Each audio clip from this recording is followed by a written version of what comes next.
जी अस्सलाम वालेकुम। प्रोग्राम में आज काफी मौजूआत पे बात करेंगे। सबसे अहम मौजू जो आज का रहा वो फाटा इस्लाहात बिल, जो कि आज सेनेट से भी पास हो गया। कल कौमी असेंबली ने इसको पास किया था, कल भी तारीखी दिन था। आज एक स्टेप अहेड लिया है पाकिस्तान ने, खासतौर पर फाटा के अवाम ने, पाकिस्तान ने, पार्लियामान ने, जमहूरियत ने। और सेनेट से भी ये बिल फाटा इस्लाहात का पास हो गया है, जिसके बाद फाटा अब तारीख का हिस्सा बन गया है और खैबर पख्तूनख्वा का हिस्सा बन गया है। अब फाटा, पाटा, FCRs का पाकिस्तान में से खात्मा हो गया है, काले कवानीन का खात्मा हो गया है। फाटा के अवाम को उनके हुकूक मिलना बस अब चंद ही दिनों की बात है, क्योंकि अमली तौर पे सदर मुमलिकत के दस्तखत के बाद ये बिल कानून बन जाएगा और फिर इस कानून की इम्प्लीमेंटेशन के लिए खैबर पख्तूनख्वा असेंबली, खैबर पख्तूनख्वा में जो भी गवर्नमेंट आएगी, वहाँ के सियासतदान, वहाँ की पार्लियामानी मंजरनामे का ये सारा हक है। तो पाकिस्तान को एक बार फिर से आज मुबारकबाद हो, बहुत बड़ा दिन है। इस हवाले से बात करेंगे। सेकेंडली, निगरान वजीर आजम कौन होगा, निगरान सेटअप कब तक बन जाएगा? अभी तक मामला खटाई का शिकार है, मुअम्मा है, कुछ समझ नहीं आ रहा, क्योंकि अपोजिशन लीडर ने कल वजीर आजम से आइंदा कोई मुलाकात करने से इनकार कर दिया था। आज ये मामला रहा कि पार्लिमानी कमेटी तक जाएगा, पार्लिमानी कमेटी बनेगी। क्या पार्लिमानी कमेटी भी निगरान वज़ीर आज़म का तकर्रुर कर पाएगी, नामजद कर पाएगी या नहीं कर पाएगी?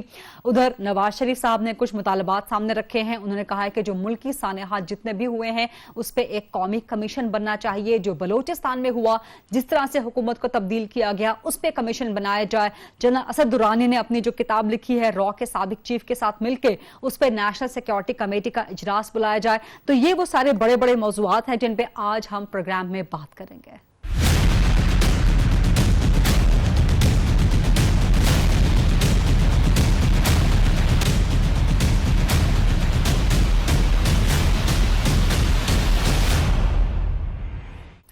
इन सब टॉपिक्स पे बात करेंगे। मेरे साथ हैं अवामी मुस्लिम लीग के सरबराह जनाब शेख रशीद अहमद साहब। जी अस्सलाम वालेकुम शेख रशीद अहमद साहब, और बहुत शुक्रिया प्रोग्राम के लिए वक्त देने पे। सर ये फरमाइएगा कि आपने तो अपनी NS 60-62 के इंतखाबी मुहिम भी आज से शुरू कर दी है, लेकिन इलेक्शंस होने के लिए बीच में एक बहुत बड़ा मरहला निगरान हुकूमतों का है और अभी तक निगरान वज़ीर आज़म कौन है, मामला खटाई में पड़ा हुआ है। कल जिस तरह से खुर्शीद शाह साहब, ज़ाहिर है अपोजिशन को रिप्रेजेंट कर रहे हैं शेख साहब, वो जिस तरह से मायूस हुए हैं, उन्होंने कहा कि वज़ीर आज़म साहब अपनी बात से मुकर गए हैं। आपको लगता है कि ये पार्लियामेंट का फर्स्ट स्टेप पे फेलियर है कि वज़ीर आज़म और अपोजिशन लीडर मिलकर निगरान वज़ीर आज़म पर इत्तेफाक नहीं कर सके?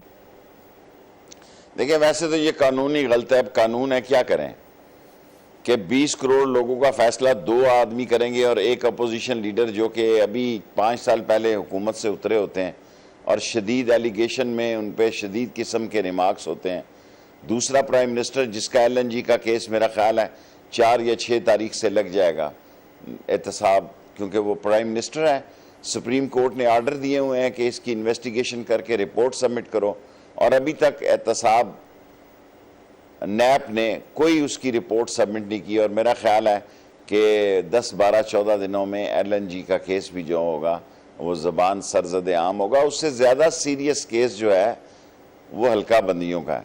हम आज हल्के लड़ने का ऐलान कर रहे हैं 60 और 62 पे, लेकिन हमारी पिटीशन जो है हमारे नहीं की, दूसरे लोगों ने की है। वो 28 तारीख को लग रही है, 31 को लग रही है, एक 28 को है, एक 31 को है।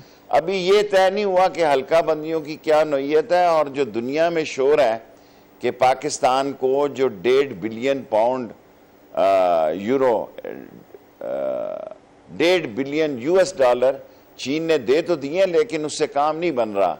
और इमीडिएटली जो है निगरान हुकूमत को फाइनेंसिस का सीवियर क्राइसिस होगा।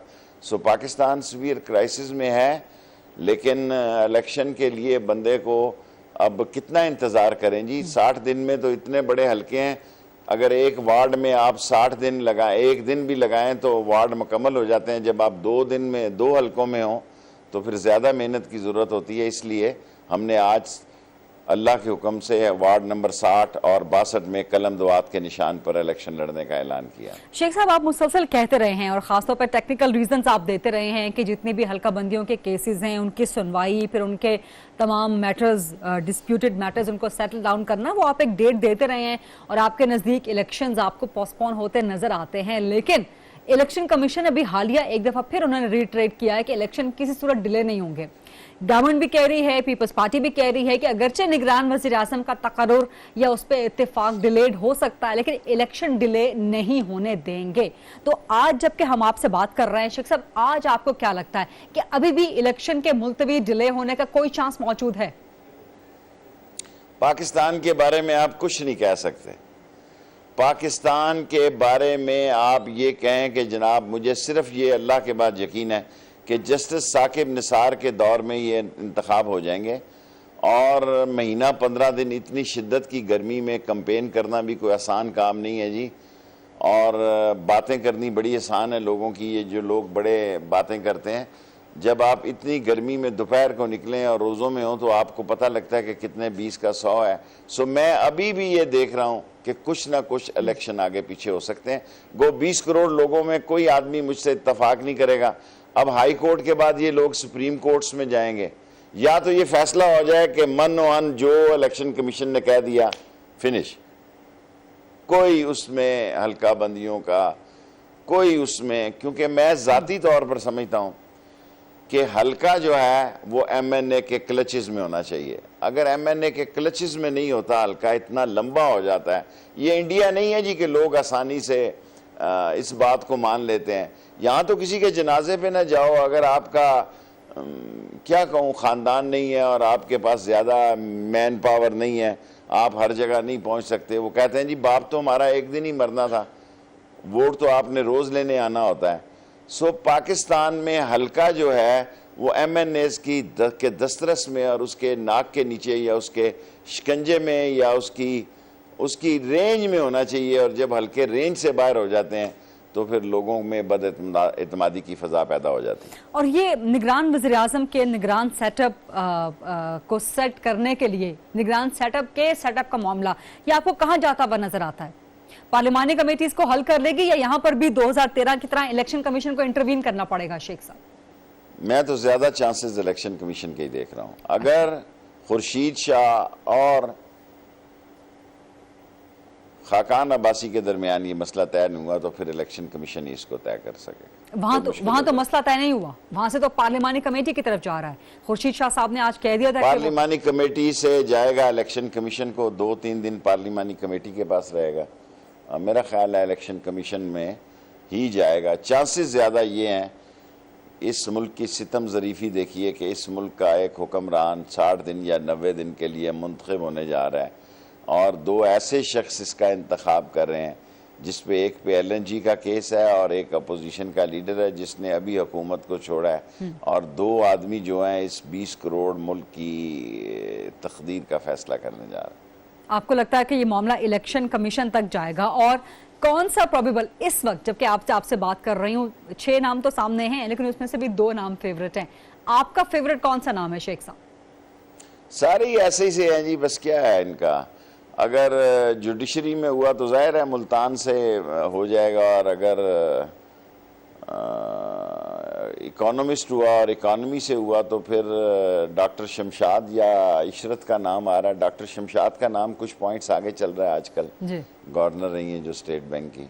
सो ये नाम, अवैस गनी का नाम भी पिंडी इस्लामाबाद में चल रहा है, बाकी अल्लाह को पता है, बाकी जो अल्लाह को मंजूर। अच्छा शेख साहब, आपने अपनी इंतखाबी मुहिम शुरू कर दी है, आपके इंतखाबात के हवाले से प्लान्स क्या हैं, खासतौर पे अपने सियासी मुखालिफिन के लिए? अभी तक इस दोनों हलकों में से आपके सियासी मुखालिफिन का तो अनाउंस नहीं हुआ, लेकिन आपके प्लान्स क्या? आप आसानी से खासतौर पे नून लीग को शिकस्त दे देंगे?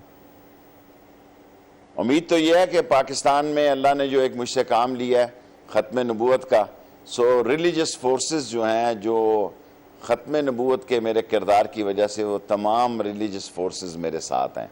ऐसा इससे पहले कभी नहीं था, और 20-22 पार्टियां 1-1, 2-2 हज़ार वोट लेती थी जी, और जितने भी मैं इलेक्शन जीता हूं उसमें कोई फजल रहमान साहब का को छोड़ के बाकी पार्टियों के भी 1-1, 2-2 हज़ार वोट होते हैं जी इस मुल्क में।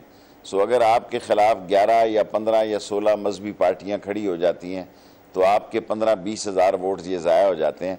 तो अल्लाह के फजलो करम से कल तमाम दीनी क़ुव्वतें जो हैं, और सबसे बड़ी बात यह है कि इमरान खान से मैं इल्हाक से उनसे मुत्तहिद होके सूबों में उनके कैंडिडेट होंगे।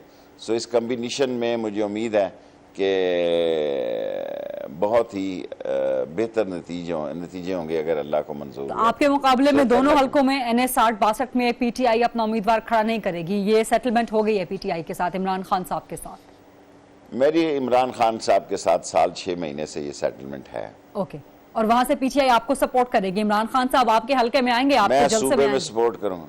हाँ जी, क्यों नहीं जी, हमारा और एक है, हम उनको 61 में वो खुद भी कैंडिडेट होंगे, वो भी इलेक्शन कैंपेन हम लड़। पिंडी शहर के 3 सीटें हैं, एक कैंटोनमेंट की है जिसमें खान साहब लड़ेंगे, एक पिंडी कारपोरेशन की 2 सीटें हैं जिसमें इंशाल्लाह मैं लड़ूंगा, और सारी जिंदगी सियासत में मैं कारपोरेशन में ही रहा हूँ और कारपोरेशन की सियासत। लेकिन पिछले कुछ अरसे में, खासतौर पे पिछले 1.5-2 साल में नून लीग ने पिंडी को काफी अटेंशन दी है, काफी फोकस दिया, काफी कुछ काम वहां पर किए हैं, डेवलपमेंट्स के काम, खासतौर पे पार्क्स बनाने के काम, और सबसे बड़ी रावलपिंडी मेट्रो, रावलपिंडी इस्लामाबाद मेट्रो, जिसको वो क्लेम करते हैं कि वो उनके लिए कैशिंग पॉइंट है वोट्स का इलेक्शन 2018 में। तो आप समझते हैं कि आप इन बातों को शिकस्त दे सकेंगे नून लीग की आसान से?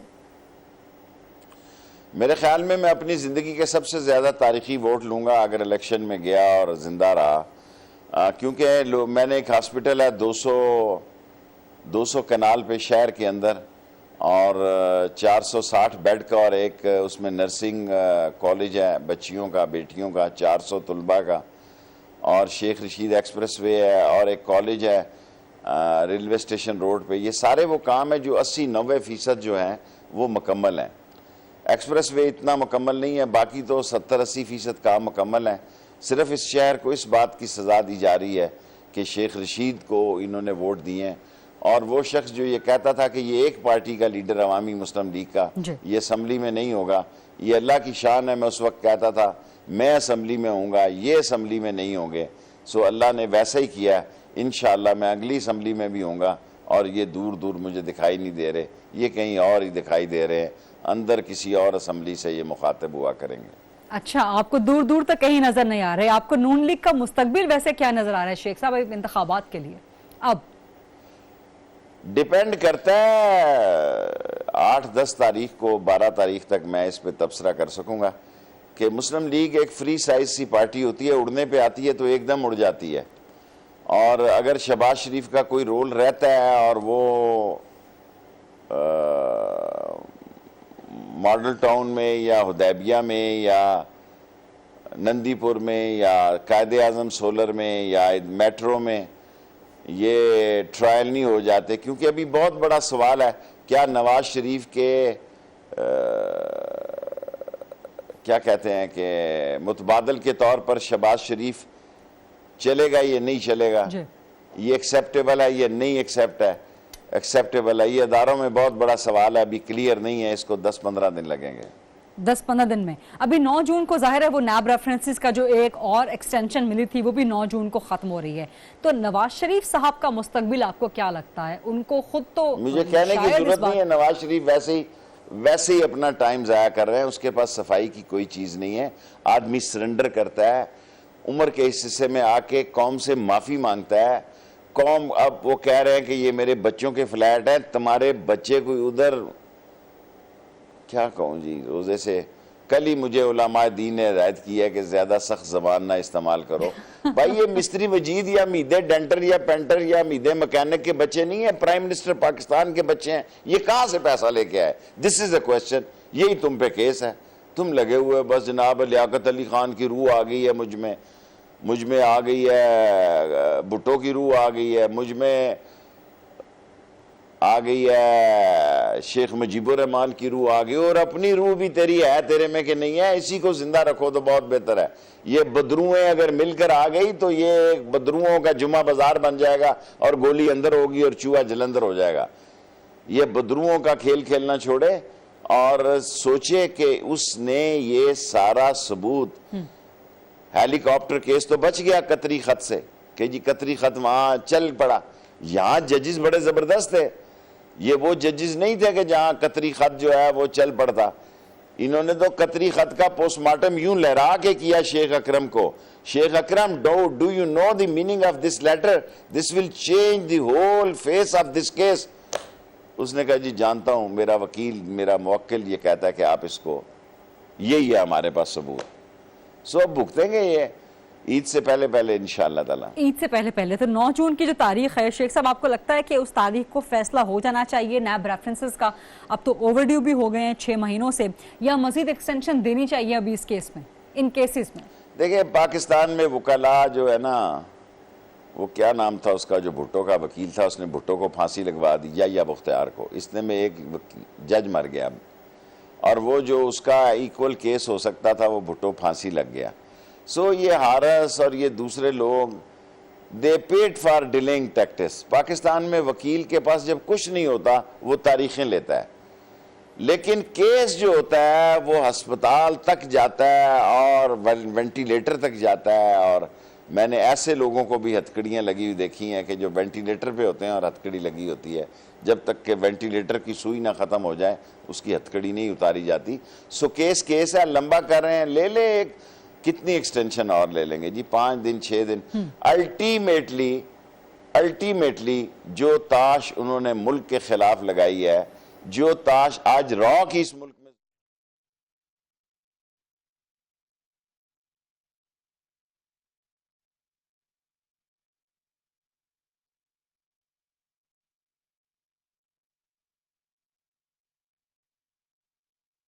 अजमल कसाब के घर का एड्रेस दिया, उस वक्त लोग मुझे बड़े मुखालिफ समझते थे और कहता जी मैंने ये गद्दार कैसे हो सकते हैं। मैं गद्दार तो नहीं कहता, बहुत गैर जिम्मेदारी का लफ्ज होगा, इन्फ्लुएंस एजेंट कहता हूं।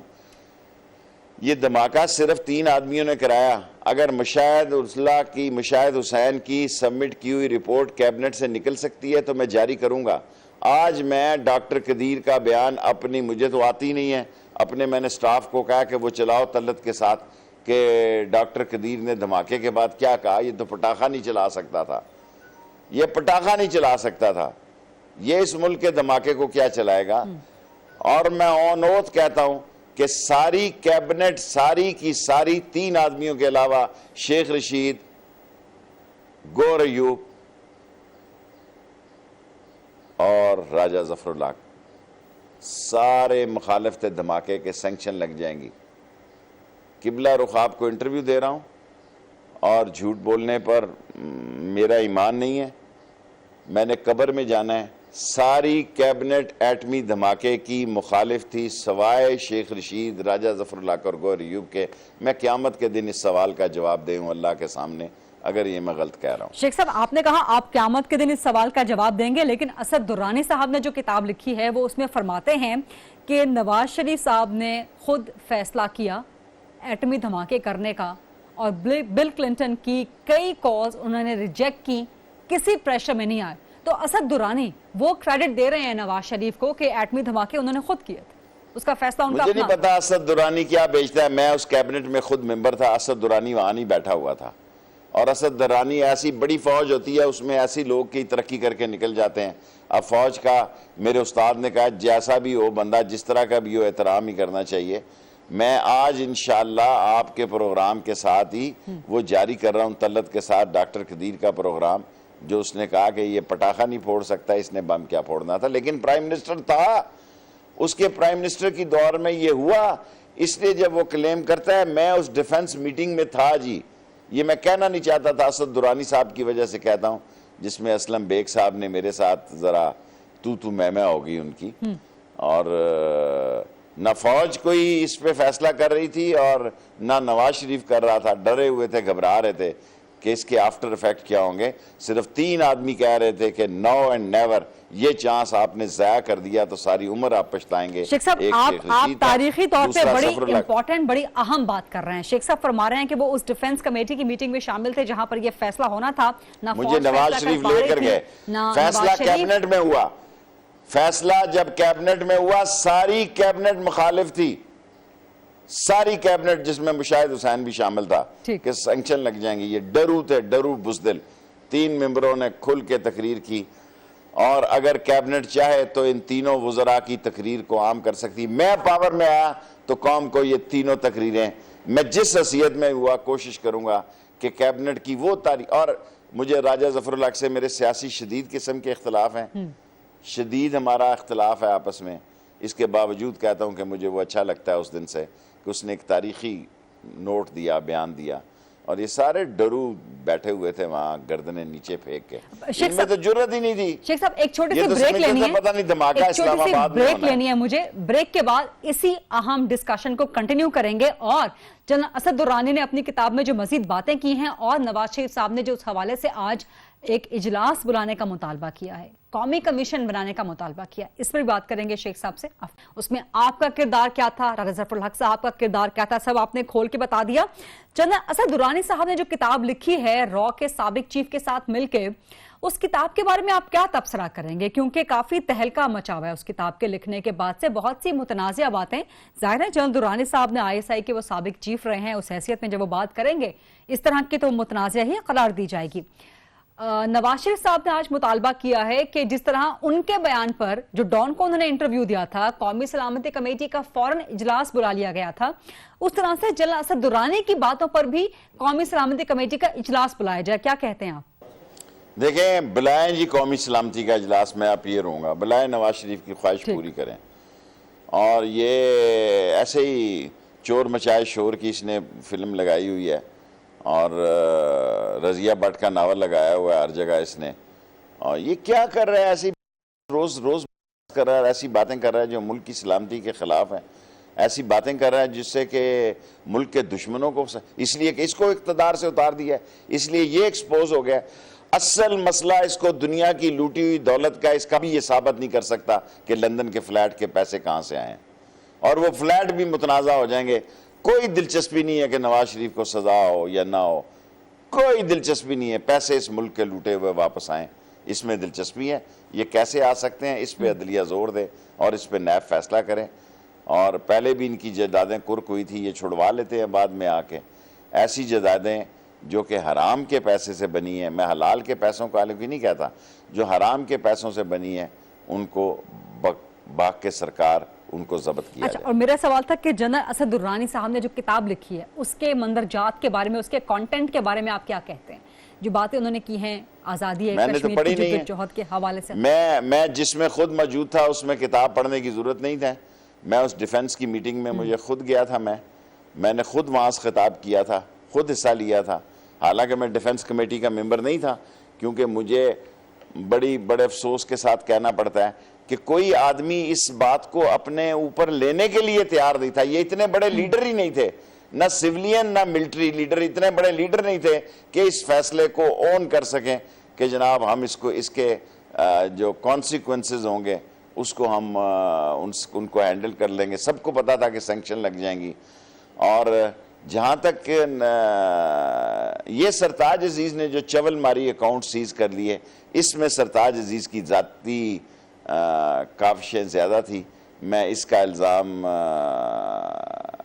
और किसी को कम देता हूँ, लेकिन सबसे ज़्यादा इल्ज़ाम मैं सरताज अजीज़ को देता हूँ कि इसमें इतना कैलिबर ही नहीं था। मक्खी मार ये एक्सपर्ट था, फूड एंड रिसर्च में कहीं रिसर्च करता रहा और इकोनॉमिस्ट बना दिया। और अब भी नवाज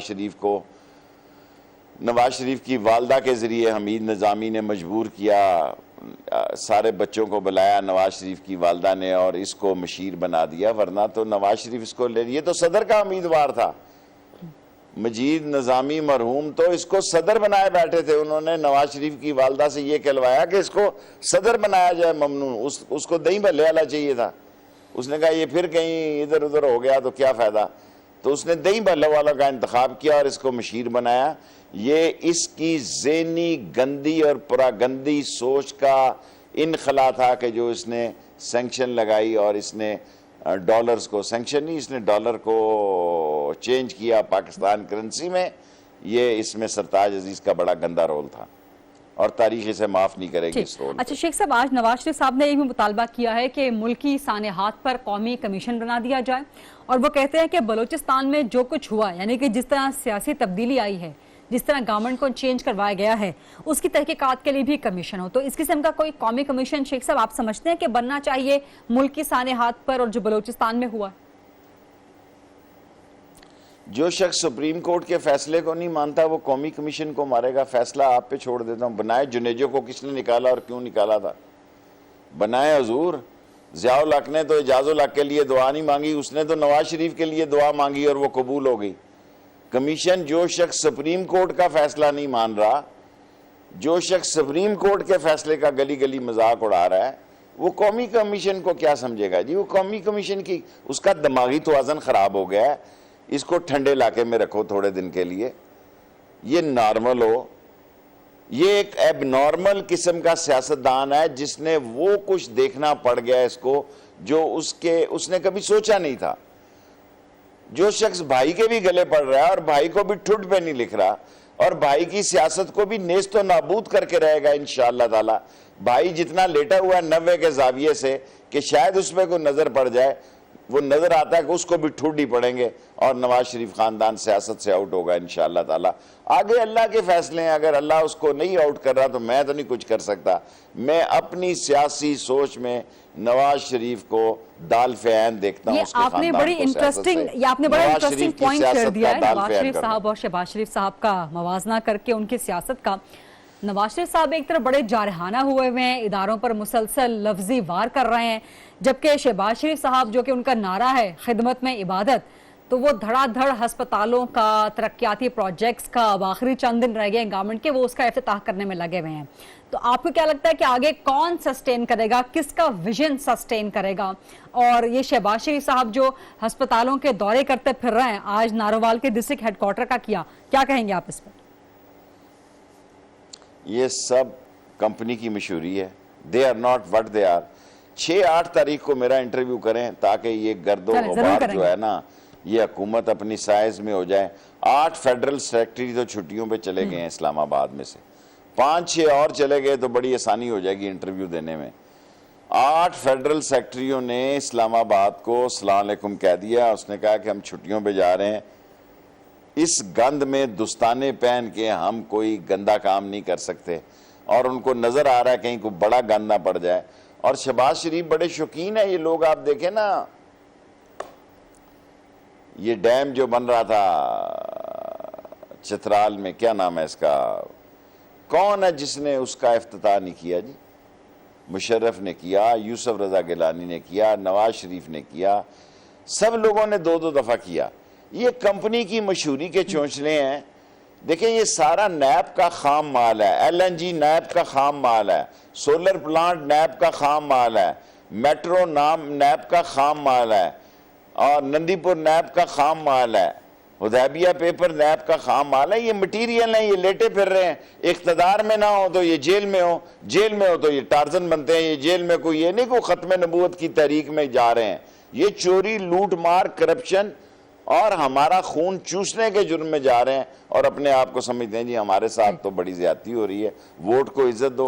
और आप अपने आप को इज्जत नहीं दे सके। 4 दफा आप चीफ मिनिस्टर बने हैं, 3 दफा प्राइम मिनिस्टर बने हैं, गली गली रुसवा हो रहे हैं, और फिर आप इंडियन इन्फ्लुएंस बयानियां पढ़ रहे हैं। शेख साहब एक छोटी सी ब्रेक लेनी है मुझे, let's take a short break, उसके बाद वापस आएंगे तो मजीद पॉलिटिकल सिनेरियो पे और आइंदा के मंसूबे। जी welcome back after the break. हम इंटरव्यू कर रहे हैं अवामी मुस्लिम लीग के सबरा जनाब शेख रशीद अहमद साहब का। शेख साहब बस आखिरी चंद मिनट रह गए हैं लेकिन बातें बड़ी इंपॉर्टेंट है, और सबसे पहला सवाल मुझे याद आ गया, कल चूंकि कौमी असम्बली में फाटा इस्लाहात का बिल पेश हो रहा था तो उसके बाद आपकी चौधरी निसार साहब से बड़ी एक गर्मजोश मुलाकात हुई, बड़ी एक गर्मजोश जप्फी हुई थी, क्या बातें हुई वहां पर चंद मुख्तसर सेकंड्स में? देखें कोई नहीं हुई, मेरी निसार से बहुत अरसे बाद मुलाकात हुई है। जब मैंने इताअत किया इमरान खान साहब के साथ तो उसने मुझे राब्ता किया कि आप ना करें। मैंने कहा मैंने इमरान खान को ज़बान दे दी है कि मैं ये अब उसके साथ चला गया हूँ। उसने उस वक्त भी मुझे बिलाने फिसलाने की कोशिश की। अब क्योंकि मेरा उसका कोई हल्का मेरे हल्के में आ गया और मेरा हल्का कोई उसके करीब करीब है, तो उसने मुझे सिर्फ यही बात कही कि यार शेख रशीद कभी तो तू TV पे हाथ हल्का रखता है और कभी बड़ा भारी भरकम फायर कर देता है। मैंने कहा डिपेंड करता है, क्योंकि मैं ये दयानतदारी से समझता हूँ कि निसार में सलाहियतें थी, उसने वक्त ज़ाया किया। और एक्सप्रेस ट्रेन मेरा घिसा पिटा जुमला है, नेवर वेट दी पैसेंजर्स। जिस वक्त मैं निसार को कहता था कि बाहर निकला, उस वक्त 300, 40, 50, 52, 54 लोग उसके साथ निकल सकते थे। अब तो अपनी अपनी पड़ गई है। तहरीके इंसाफ में जो लोग जा रहे हैं वहाँ इतनी फिलिंग है, वहाँ इतने ही कैंडिडेट पहले हैं, वो समझ रहे हैं कि हम अकोमोडेट हो सकेंगे, नहीं होंगे, इसलिए बात। आप मुझे 15 दिन का मार्जिन दें, 6 इस हुकूमत के और 10 दिन अगले, पाकिस्तान की सियासत वाज़े हो जाएगी कि ये ऊँट किस करवट बैठना पड़ेगा। और निसार से हम कैबिनेट में इकट्ठे रहे हैं, इसलिए कोई अच्छे तल्लुकात हैं, कोई बुरे नहीं, एक दूसरे की खुशी गमी में शरीक होते हैं। और जब मैं मुशर्रफ के साथ था, जो कुछ मुझसे बन सकता था, जो कुछ मैं राब्ता अपने ताई निसार से रख सकता था, वो मैंने रखा। एक अच्छा इंसान है, इसमें कोई शक नहीं। ठीक है, सही है। अच्छा, कल चूंकि कौमी असम्बली में आप लोग मौजूद थे, बड़ा तारीखी दिन था, वहां पे फाटा का इस्लाहात के हवाले से बिल पेश हो गया, बल्कि पास हो गया, आज सेनेट से भी पास हो गया। अब वो सदर के दस्तखत के बाद और फिर खैबर पख्तूनख्वा के हवाले है कि वो उसकी इम्प्लीमेंटेशन वगैरह कैसे करवाते हैं। शेख साहब, कितना बड़ा स्टेप है ये पाकिस्तान के लिए, खासतौर पर फाटा के अवाम के लिए? मेरा ख्याल है पाकिस्तान के लिए बहुत बड़ा दिन है। अब ये बाउंड्री लगाने में आसानी हो जाएगी। फाटा में पहली दफ़ा मुशर्रफ ने फ़ौज भेजी, वहाँ FC वगैरह और दूसरे लेवीज़, और वहाँ बड़े बेईमान किस्म की करप्ट लीडरशिप है। देखिए ना, वोटों से सियासत करते हैं, वहाँ के माजरत के साथ पैसों के ज़ोर पे सियासत होती है। अब एक सिस्टम का हिस्सा होंगे, लोगों को अपील का हक होगा, वो हाई कोर्ट्स में जा सकेंगे, और टैक्स फ्री होंगे अभी 5 साल के बाद और टैक्स छूट दे देनी चाहिए। जहां पाकिस्तान में, पंजाब में इतने टैक्स चोर हैं, अगर फाटा में 5 की बजाय 10 साल हो गए तो कोई क़यामत नहीं आ जाएगी। मेरा ख्याल है बहुत बड़ा काम हुआ है, इस तारीख का बहुत बड़ा काम हुआ है। ठीक है, बहुत बहुत शुक्रिया। अवामी मुस्लिम लीग के सरबराह शेख रशीद अहमद साहब आज खुसूसी इंटरव्यू दे रहे थे हमारे प्रोग्राम के लिए। ये था आज का प्रोग्राम, देखने का बहुत शुक्रिया।